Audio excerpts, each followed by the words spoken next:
अगस्त महीना आते ही ऐसा लगता है कि कुछ बड़ा होने वाला है। वैसे आपको बता दें, ये सच है, कुछ बड़ा ही हुआ है।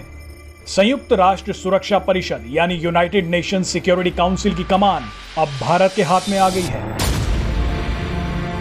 1 अगस्त से भारत ने सुरक्षा परिषद के अध्यक्ष की कमान संभाली है, जो 1 महीने तक रहेगी।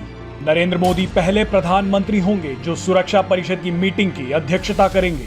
भारत अभी संयुक्त राष्ट्र सुरक्षा परिषद का 2 साल के लिए अस्थायी सदस्य है। संयुक्त राष्ट्र सुरक्षा परिषद में 5 स्थायी सदस्य हैं। अमेरिका, चीन, ब्रिटेन, रूस और फ्रांस इसमें शामिल हैं। संयुक्त राष्ट्र सुरक्षा परिषद की अध्यक्षता हर महीने बदलती है और ये अंग्रेजी के अल्फाबेट ऑर्डर में होती है। इसी के तहत फ्रांस के बाद अब भारत की बारी आई है। अब इसे संयोग ही कहिए कि भारत को संयुक्त राष्ट्र सुरक्षा परिषद की अध्यक्षता तब मिली जब 5 अगस्त को जम्मू कश्मीर का विशेष दर्जा खत्म किए 2 साल पूरे होने जा रहे हैं और वहीं पीओके पर भी सुगबुगाहट तेज हुई है। Prime Minister Shri Narendra Modi will be the first Indian Prime Minister who has decided to preside over a meeting of the United Nations Security Council. संयुक्त राष्ट्र में भारत के पूर्व स्थायी प्रतिनिधि सैयद अकबरुद्दीन ने कहा, 75 साल में पहली बार जब हमारे राजनीतिक नेतृत्व ने यूएनएससी के किसी कार्यक्रम की अध्यक्षता करने में दिलचस्पी दिखाई है।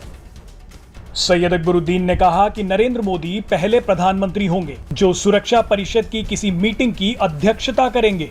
इससे पहले 1992 में तत्कालीन प्रधानमंत्री पीवी नरसिम्हा राव सुरक्षा परिषद की मीटिंग में शामिल हुए थे। उन्होंने कहा कि भले ही ये मीटिंग वर्चुअल होगी, लेकिन ये हमारे लिए ऐतिहासिक है। संयुक्त राष्ट्र में ही भारत के स्थायी प्रतिनिधि टीएस त्रिमूर्ति ने भारत के यूएनएससी की अध्यक्षता मिलने पर कहा, यह बड़ा सम्मान है। अगस्त महीने में यूएनएससी की अध्यक्षता हमारे पास है और इसी महीने हम अपना स्वतंत्रता दिवस मनाने जा रहे हैं। भारत इस महीने कई अहम बैठकों को लेकर फैसला करेगा। अब ऐसे में पाकिस्तान की धड़कनें बढ़ना लाजमी है। पाकिस्तानी विदेश मंत्रालय के प्रवक्ता जाहिद हाफिजी चौधरी ने कहा, मैं उम्मीद करता हूं कि भारत संयुक्त राष्ट्र परिषद की 1 महीने की अध्यक्षता में निष्पक्ष होकर काम करेगा। उन्होंने ये भी कहा, हम उम्मीद करते हैं कि भारत नियमों के तहत अपनी भूमिका अदा करेगा। वहीं पाकिस्तानी मीडिया का मानना है कि भारत के पास अध्यक्षता होने का मतलब है पाकिस्तान कश्मीर पर सुरक्षा परिषद की बैठक बुलाने में अब सक्षम नहीं होगा। आपको बता दें कि पिछले 2 सालों में जम्मू कश्मीर को लेकर संयुक्त राष्ट्र सुरक्षा परिषद में 3 बार चर्चा हुई है।